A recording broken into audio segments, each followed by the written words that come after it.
할렐루야. 우리 옆에 분하고 한번 인사했으면 좋겠어요. 보고 싶어서 죽을 뻔했습니다.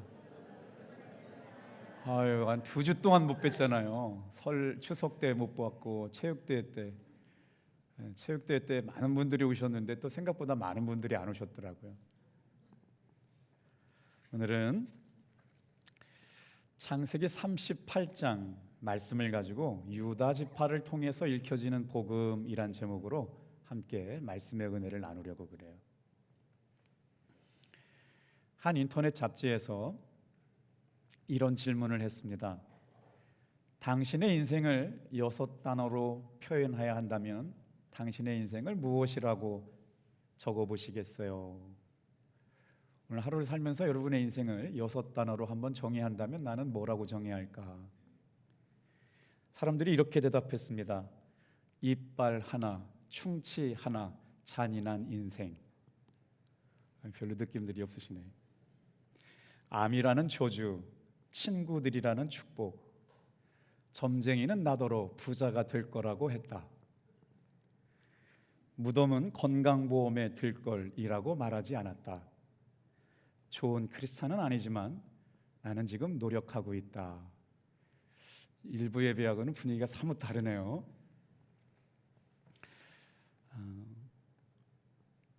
그 질문에 수많은 사람들이 반응을 했고 그 반응을 모아가지고 책을 만들었는데요. 그 책 제목이 저렇습니다. Not quite what I was planning. 인생은 전혀 계획대로 펼쳐지지 않았다. 인생은 계획했던 것과는 전혀 다른 방향으로 흘러갔다. 뭐 이런 내용들이거든요. 제가 책을 소개받고 나서 이런 생각을 했어요.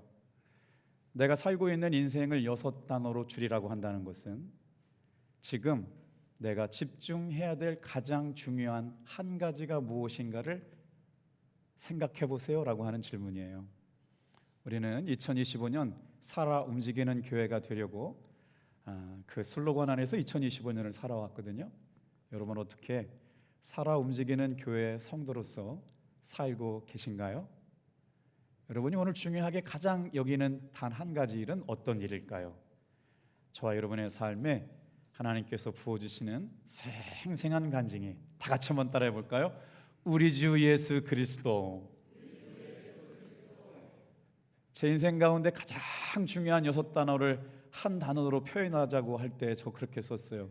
우리 주 예수 그리스도 안에서 사는 삶. 이 삶이야말로 여러분의 삶에 가장 복된 삶이 되시기를 축복합니다. 우리는 지난 시간 어떤 말씀을 들었냐면 17살 때 은 20개의 형들에 의해서 팔려가는 요셉 이야기를 들었거든요. 그럼에도 불구하고 하나님께서는 요셉을 보호하시고 위로하시고 보살펴 주셨다. 최악의 상황에서 최선의 영광스러운 삶을 하나님께서 요셉의 삶을 지키시고 보호하여 주셨다. 다 같이 한번 따라해 보겠어요. 위대하신 하나님을 찬양합시다. 오늘 거룩한 주일 아침 나오셔서 위대한 주님을 찬양하는 삶을 통해 하나님께서 요셉을 인도하시고 지키시고 보호하셨던 것처럼 여러분의 삶을 인도하시고 보호하시고 지켜주실 줄로 믿습니다. 창세기 37장부터 50장까지는 누구의 이야기냐? 요셉이라고 하는 사람의 이야기거든요.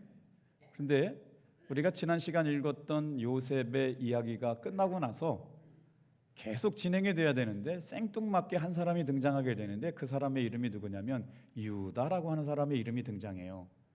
유다는 누구예요? 야곱의 4번째 아들이거든요.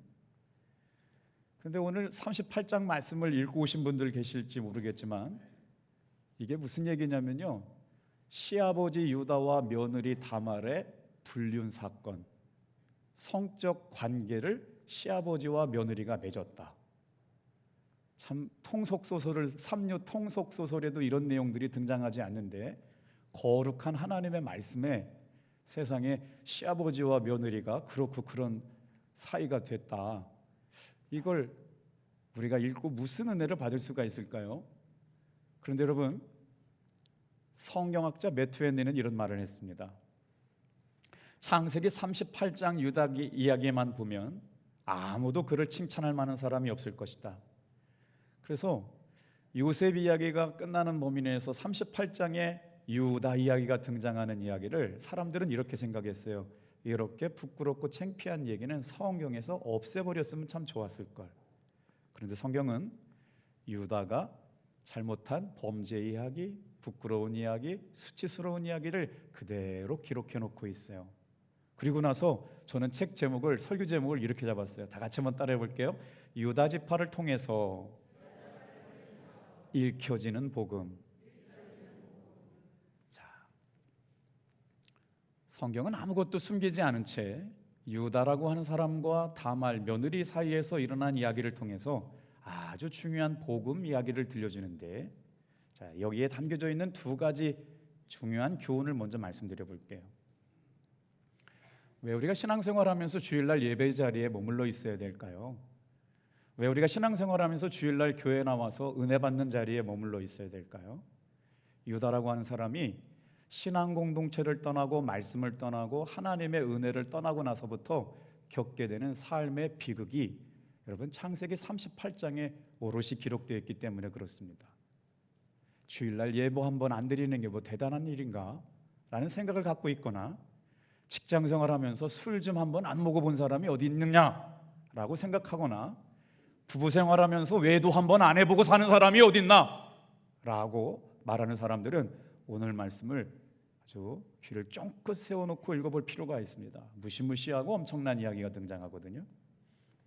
첫째, 하나님이 선택하신 놀라운 축복의 12지파 가운데서도 하나님의 말씀을 떠나고 공동체를 떠난 사람들에게 저주와 고통이 찾아왔다. 이게 오늘 창세기 38장이 주는 첫 번째 교훈이고요.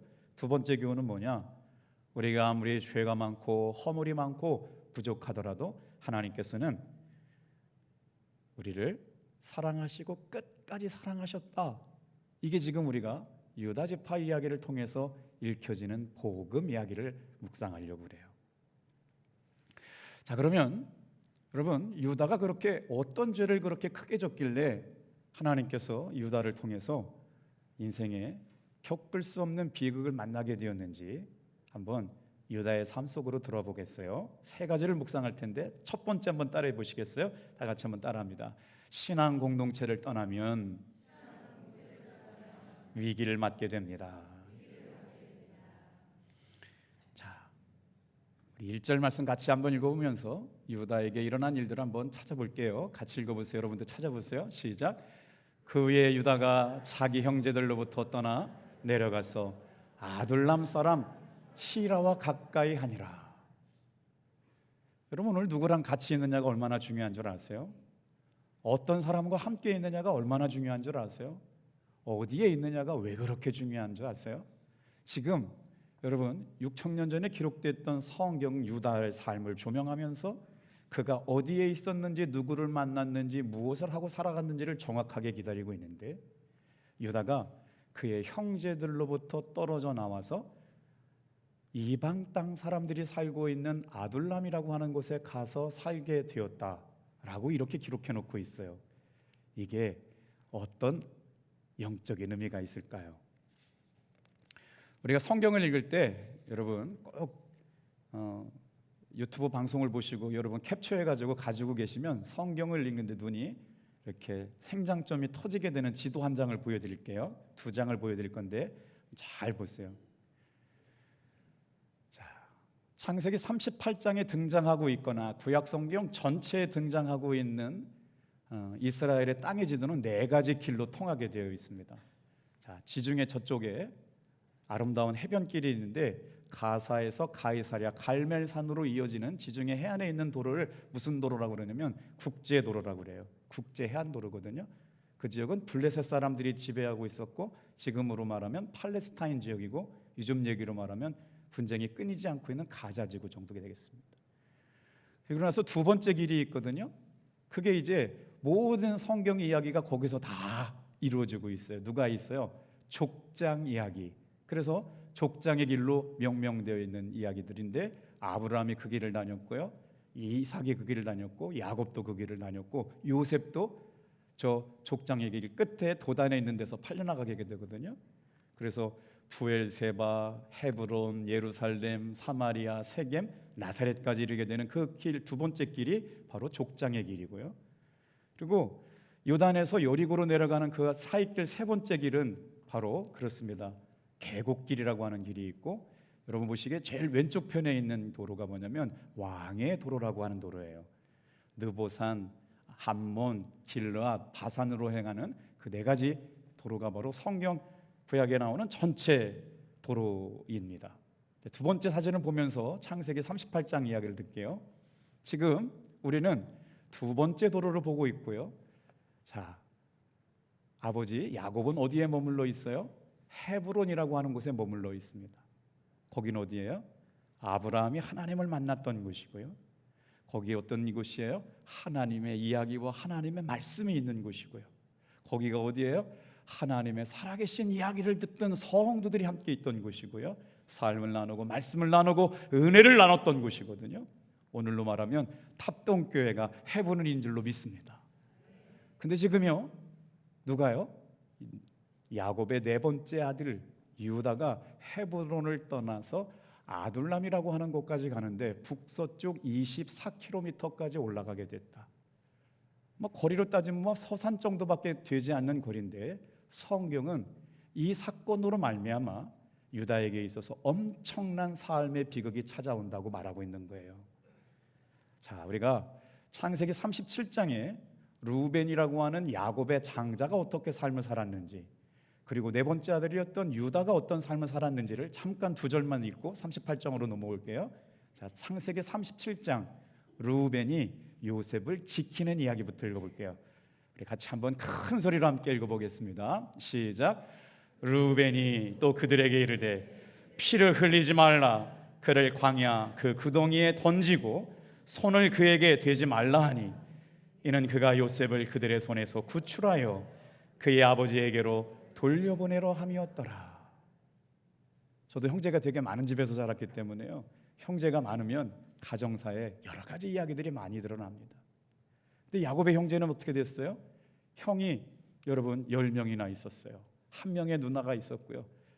요셉의 동생은 딱 하나, 베냐민이라고 하는 동생이 있었는데 이 가족산에 얽히고 설킨 일들이 많아요. 그런데 그 채색 옷을 입고 야곱의 사랑을 받고 있던 요셉을 보자마자 죽이기로 작정했어요. 형들이 그렇습니다. 그렇게 해서 요셉의 삶에 애굽으로 팔려나가게 되는데 장자 루벤이라고 하는 사람은 뭐라고요? 이렇게 얘기하고 있는 거예요. 우리가 동생 죽여봤자 얻는 것이 뭐냐? 우리에게 얻을 것도 없는데 손대지 말자. 그는 우리 동생이고 혈육이다. 그 말이 떨어지자마자 유다라고 하는 사람이 뭐라고 대답하느냐? 여러분, 자, 26절 27절 이제 우리 같이 읽어볼게요. 시작. 유다가 자기 형제에게 이르되 우리가 우리 동생을 죽이고 그의 피를 덮어둔들 무엇이 유익할까? 자, 그를 이스마엘 사람들에게 팔고 그에게 우리 손을 대지 말자. 그는 우리의 동생이요 우리의 혈육이다. 그러니까 지금 창세기 37장부터 50장까지 등장하고 있는 요셉의 인생 가운데 가장 큰 영향력을 미친 사람이 누구냐? 유다라고 하는 사람이에요. 넷째 형이 유다가 아버지한테는 채색옷에 짐승피 묻혀가지고 죽었다고 그랬고 은전 20전점 받고요, 애굽으로 팔려가게 만들었던 장본인이 누구냐? 유다였다는 거예요. 이 일로 여러분 유다에게 엄청난 일들이 일어나거든요. 아버지가 시름시름 아파하고 마음을 써서 위로는 한다고 하지만 여러분 죄책감 같은 게 유다에게 있었을까요? 없었을까요? 아버지가 사랑하는 동생 요셉을 팔아버렸으니까요. 거짓말로 요셉이 애굽으로 팔려가는데 가장 중요한 역할을 했던 유다는 더 이상 여러분 그 집에 머물러 살 수 없게 된 거죠. 그래서 창세기 37장은 어떻게 끝나느냐? 마지막 절이 이렇게 끝나요. 같이 읽고 이제 38절로 8장은 넘어올게요. 같이 읽겠습니다. 시작. 그 미디안 사람들은 그를 애굽에서 바로의 신하 친위대장 보디발에게 팔았더라. 여러분, 우리의 인생은요, 지금 여기에 고난의 시점이 있어요. 언제 하나님께서 우리에게 은혜를 베풀어 주실지 막연할 때가 참 많아요. 그런데 믿음의 사람들은 인생을요, 한순간 한순간 짧게 보지 말고 통으로 봐야만 하나님의 은혜를 보게 될 줄로 믿습니다. 여러분의 삶도 마찬가지거든요. 지금 내가 당하고 있는 슬픔, 고난, 아픔, 시련, 그런데 그것으로 끝나지 않고 유다의 삶을 통해서도 마찬가지지만 우리의 인생은 하나님의 은혜 가운데 통으로 보게 될 때 하나님이 우리의 삶, 내 삶을 통해서 이루시는 놀라운 은혜와 축복이 보이게 될 줄로 믿습니다. 우리는 성경 말씀을 통해서 다른 사람들의 인생을 보게 되죠. 그 인생을 보는 눈으로 내 인생을 보게 됩니다. 생각할 수 없었던 아픔과 고난이 우리의 삶에 찾아오죠. 이유도 설명할 수 없는 눈물과 아픔이 우리의 삶에 찾아올 때가 있는데, 자, 그럴 때 어떻게 해야 될까요? 자, 하나님이 써가시는 유다라고 하는 지파를 통해서 이루어 가시는 구속사와 복음의 이야기가 이제 시작되게 되는데, 창세기 38장 1절 말씀 같이 읽어볼게요. 자, 시작. 그 후에 유다가 자기 형제들로부터 떠나 내려가서 아둘람 사람 히라와 가까이 하니라. 유다가 뭐 한 거예요? 아버지로부터 독립해 살기를 시작합니다. 요셉 일 때문에 아니라고 할 수 없지만 요셉의 문제가 전부는 아닐 거예요. 야곱의 집안에는요, 아주 복잡하고 어려운 갈등의 문제, 어려운 문제, 어머니가 4명이나 되고 배다른 형제들이 11명이나 되고 나중엔 12명이 되죠. 그런데 여러분, 지금 첫 번째 읽었던 큰아들 루벤은 무슨 죄를 범해요? 아버지의 첩을 범하게 되는 성적 범죄를 일으켜요. 아주 콩가루 집안도 이런 콩가루 집안이 없어요. 자, 시몬과 레위, 둘째 아들, 셋째 아들, 야곱의 둘째 아들, 셋째 아들은 뭐래요? 세겜에 가서 디나가 강간당한 사건 때문에 그 형제들을 몰살시키는 살인자가 됩니다. 여러분, 지금 우리는 뭘 배우고 있느냐? 한 사람의 이야기가 아니라 복의 근원, 아브라함의 하나님, 이삭의 하나님, 야곱의 하나님, 축복받은 하나님의 믿음의 명문 가정들 이야기를 하고 있는 거예요. 그런데 그 가정사를 들여다보니까 이건 어디다가 내놓을 수 없을 만큼 부끄럽고 수치스럽고 아픈 이야기. 아버지의 여자를 성적으로 범하고 그것 때문에 형제들끼리 강간당한 여동생을 위하여 살인자가 되고, 근데 네 번째 형은 어떻게 해요? 동생, 그것도 아버지가 너무나 사랑하는 동생을 은전 20전에 팔아넘겨버리는 이런 이야기가 펼쳐져 가는 이야기, 창세기 38장 유다 가족 이야기입니다. 그러니 형제들 간에 존경이 있겠어요? 형제들 간에 우애가 있었겠어요? 서로 경쟁하고 질투하고 싸우는 관계가 될 수밖에 없었다. 그런데 하나님은 이 가정을 통해서 하나님의 복음을 이루어가고 계시다. 여러분, 유다가 지금 어디를 떠나기로 마음먹어요?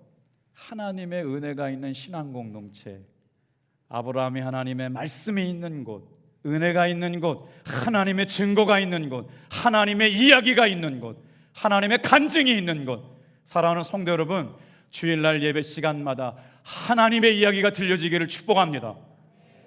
여러분의 삶에 하나님의 살아계심의 이야기가 고백되는 간증이 있기를 원합니다. 예배 때마다 하나님의 생생한 증거가 여러분의 예배와 말씀을 통하여 고백되어지기를 주님의 이름으로 축복합니다. 그 자리를 떠났다는 거예요. 뭘 떠났어요? 예배 떠납니다. 말씀 떠납니다. 은혜 떠납니다. 가족 공동체, 신앙 공동체를 다 버리고 독립했다. 이게 유다가 선택한 선택이었다고요. 자, 하나님의 이름이 있고 하나님의 이야기 있고 하나님의 증거와 간증이 있는 여러분, 교회 안에 머물러 있는 여러분들 되시길 주님의 이름으로 축복합니다. 축복합니다. 이 일이 왜 중요한지 오늘 이 말씀을 나누려고 그래요. 두 번째 이야기예요. 유다는요, 그렇게 아버지를 떠나고 가족을 떠나고 신앙 공동체를 떠나는 것이 가장 현명한 선택이라고 선택했는데, 자유로울 거라고 선택했는데, 그 선택으로 말미암아 가장 어리석은 선택, 가장 미련한 선택을 했다는 것이 이제 금방 나타나요. 두 번째 한번 따라해 보세요. 하나님을 떠난 유다가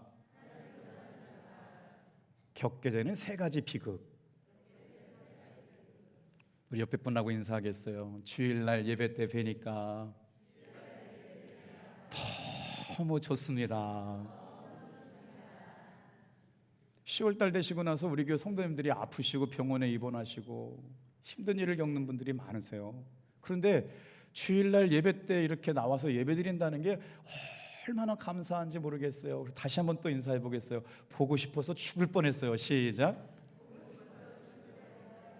이게 마음이 안 담긴 얘기 하려니까 얼굴들이 잘 안 따라가잖아요. 좀 여러분 활짝 웃으면서 손도 좀 잡아주시고 좀 흔들어 보세요. 시작. 보고 싶어서 죽을 뻔했어요. 우리 교회 성도님들이 제적이 1200명이에요. 지난주 체육대회 때 400분 오셨거든요. 근데 여러분 잘 보세요. 저 좀 잘 보세요. 안 오신 분들이 200명이 넘어요. 안 오신 분들 손 드셨네요. 내년에는 꼭 참석했으면 좋겠어요. 너무너무 아름다운 시간들이었어요. 자 보세요. 하나님을 떠난 유다가 겪게 되는 비극. 여러분들이 주일날 아침에 이 자리에 머물러 있음이 얼마나 크고 아름다운 은혜인지를 잘 생각해 보는 시간 되었으면 좋겠어요. 자, 이제 유다가 하나님이 없는 땅 아둘람으로 내려가요. 하나님께서는 하나님의 복과 축복의 통로가 되는 사람들은 하나님을 모르는 이방 사람들과 결혼하기를 원치 않으셨어요. 그런데 유다는요, 자기 맘대로, 자기 멋대로 아둘람이라고 하는 곳에 하나님이 없는 땅에 정착하게 됩니다. 그리고 나서 거기서 뭘 했게요? 그 땅에 살고 있는 수아라고 하는 사람의 딸과 결혼해서 아들을 낳아요. 첫째 엘이라고 하는 아들 낳았어요. 둘째 오난이라고 하는 아들 낳았어요. 셋째 셀라라고 하는 아들 낳았어요. 여러분 이방 땅에 갔어요. 아들 낳고 잘 살면 좋은 일이잖아요. 그런데 그렇지가 않습니다. 신앙 공동체를 떠나고 하나님을 떠난 사람에게 찾아오는 인생의 비극이 어떻게 펼쳐지는지 여러분 창세기 38장은 정확하게 기록하고 있어요. 자, 6절 7절 말씀 유다에게 찾아오는 세 가지 비극을 말씀드릴 텐데 빨리빨리 한번 따라해 볼까? 6절 7절 같이 읽어요. 시작.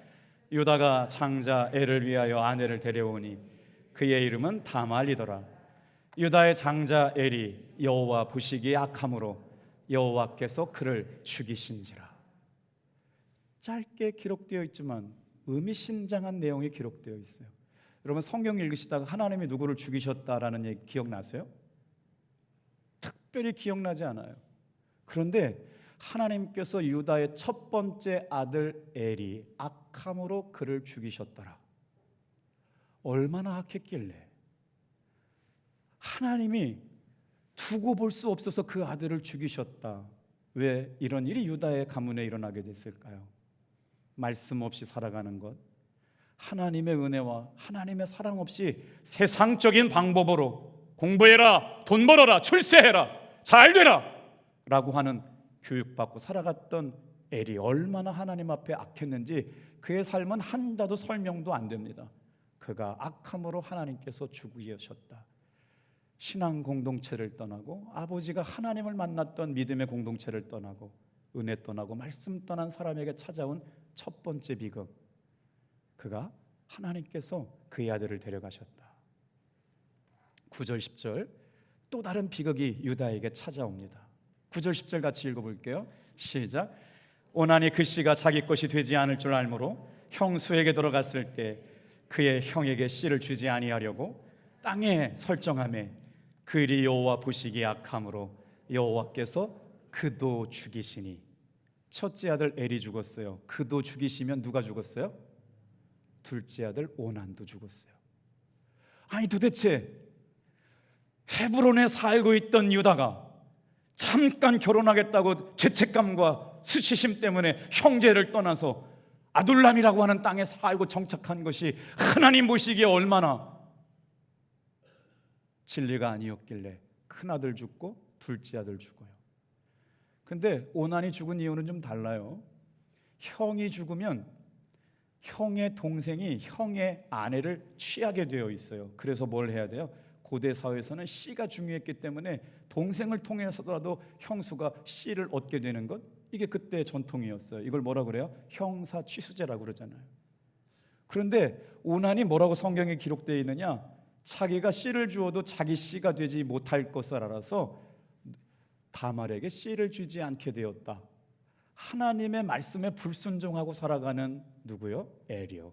그 다음에 아버지의 말씀에 불순종하고 살아가는요 누구요? 오난이요. 하나님은 셀도 죽이고, 여러분 누구도 죽였어요? 엘도 죽이고 오난도 죽이셨다.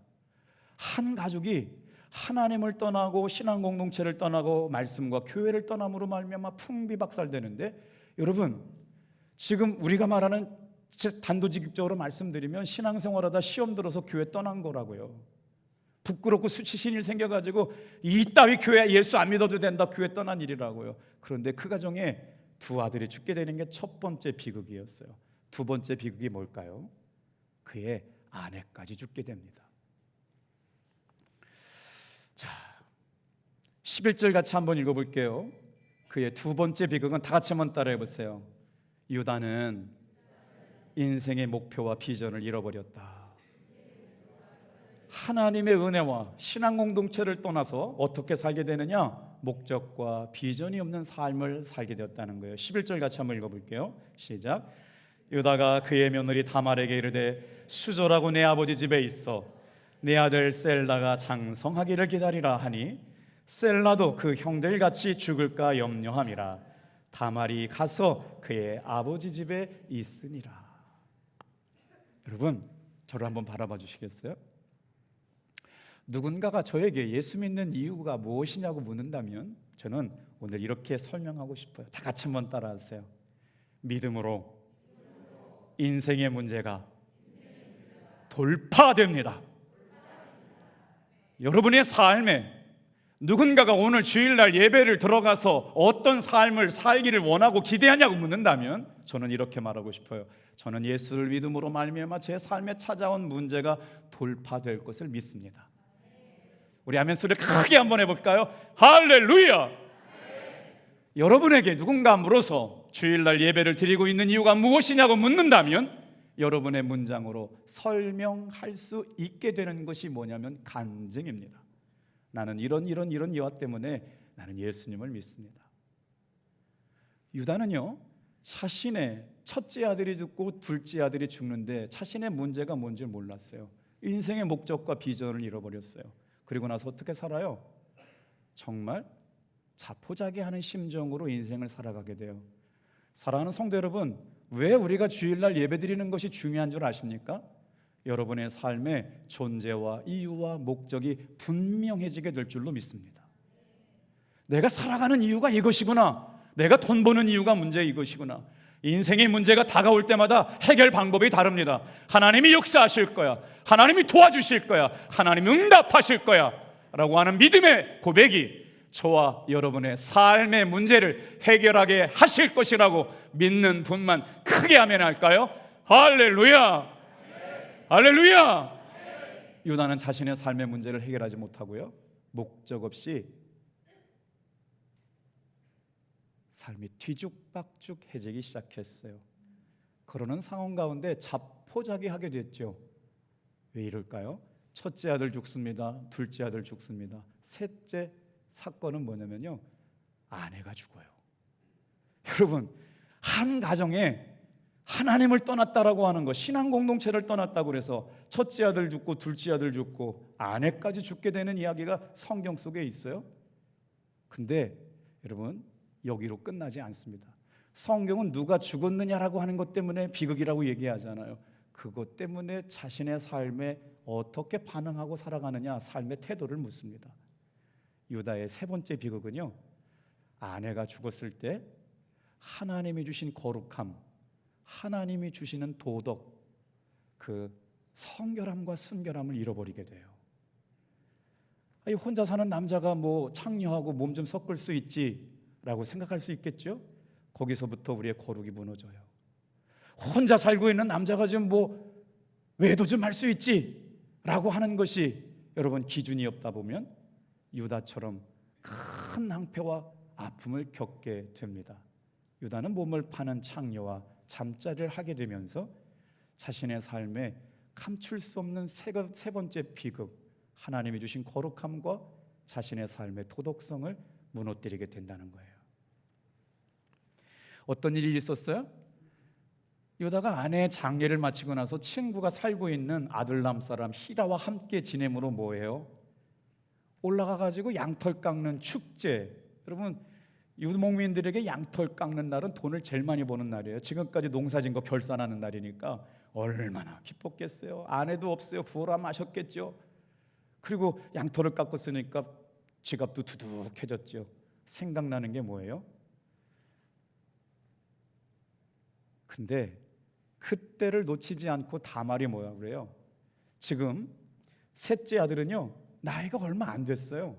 그런데 이 아들이 점점 장성하는데 아들을 주겠다고 얘기도 않고 이러지도 저러지도 않고 그러니까 어떻게 돼요? 다말이 계략을 꾸며요. 아버지가 양털을 깎는 날 술에 떡이 돼가지고 정신을 못 차리고 갈 때 몸을 파는 여자처럼 화려한 옷을 입고 길가에 서 있다가 아버지와 통침을 하게 되면서 내 씨를 잊게 되리라. 씨가 없으면 여러분 버림받게 되거든요. 살아갈 이유와 존재가 못 돼요.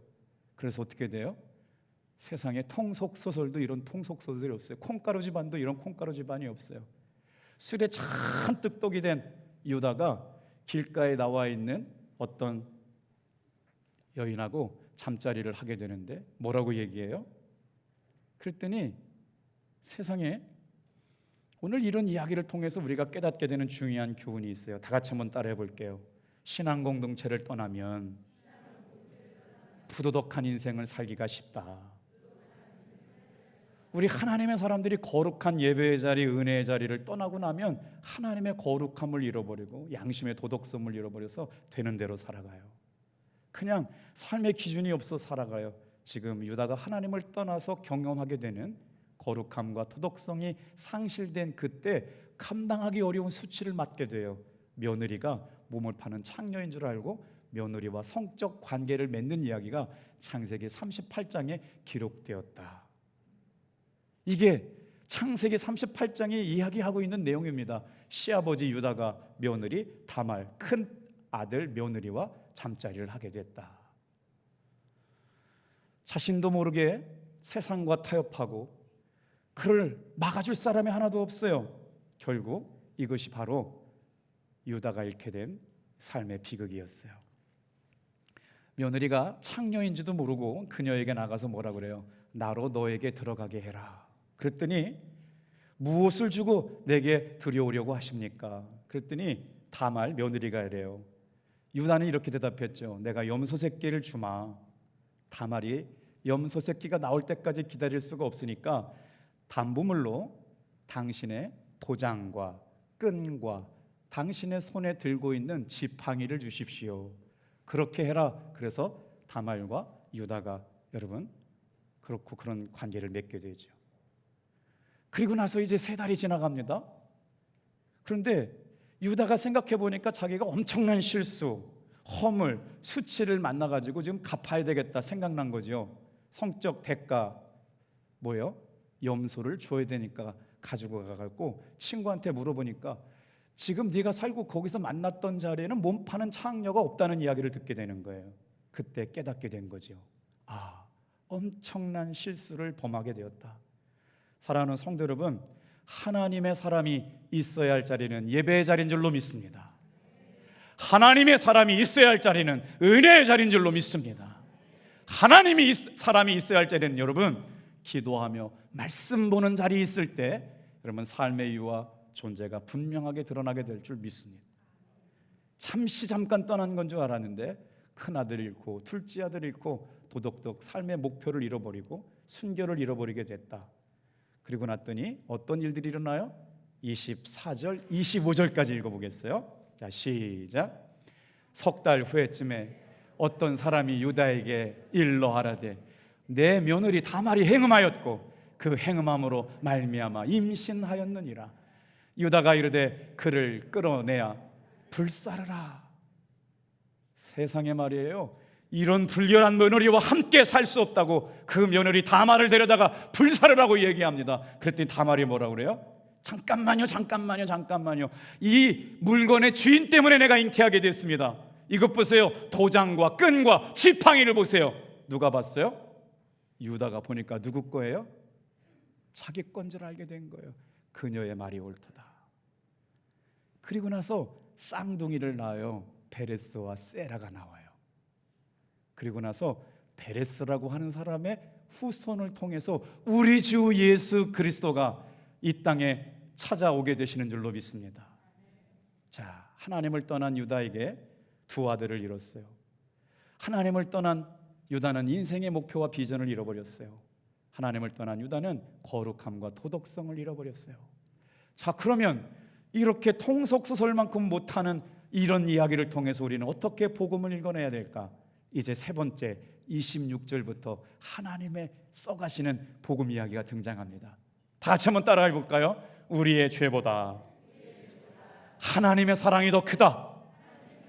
나의 죄보다 하나님의 은혜가 더 크다. 여러분의 삶에 어떤 죄와 허물이 있을지라도 하나님의 은혜와 사랑이 더 크심을 믿고 이기고 승리하는 여러분 되길 바랍니다. 세상에서 제일 못된 게 뭐냐면 제멋대로 해요. 제멋대로 신앙생활하고 제멋대로 판단하고 주일날 예배에 나와서 말씀을 들으면서 찔림을 받죠. 그게 방패막이가 됩니다. 보호막이 됩니다. 여러분의 삶의 길라잡이가 될 줄로 믿습니다. 그런데 세상은 뭐라고 해요? 너의 본능대로 살아라, 너의 욕심대로 다 살아라라고 말하지만 성경은 그렇게 말씀하지 않습니다. 하나님의 말씀대로 살라고 그래요. 본능대로 욕심대로 살다 보면요 사탄의 종이 되고 죄의 종이 돼요. 우리는 어떻게 돼야 되느냐? 히브리서 4장 12절 말씀 같이 한번 읽어볼게요.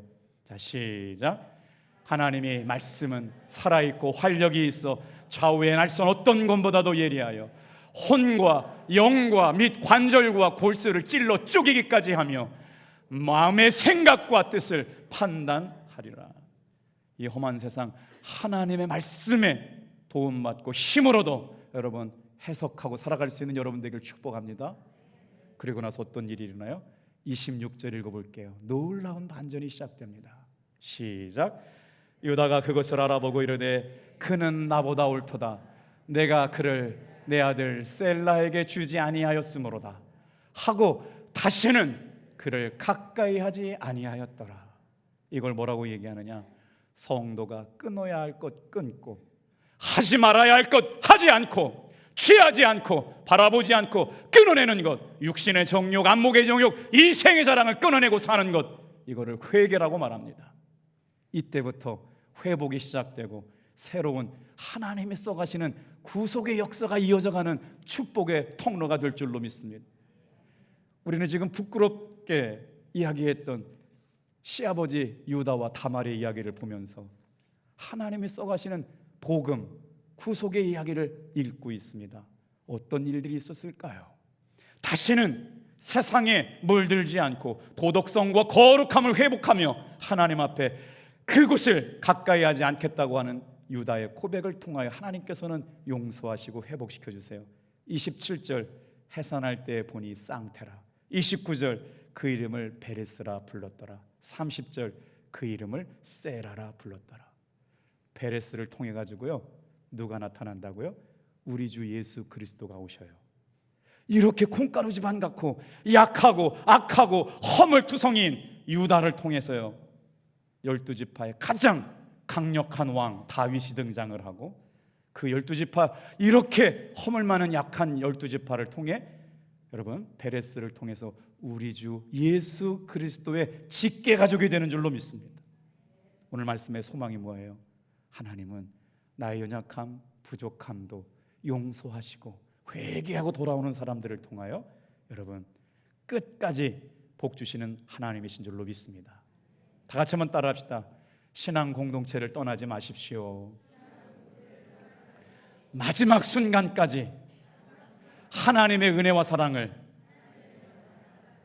신뢰하시기 바랍니다. 기도합니다.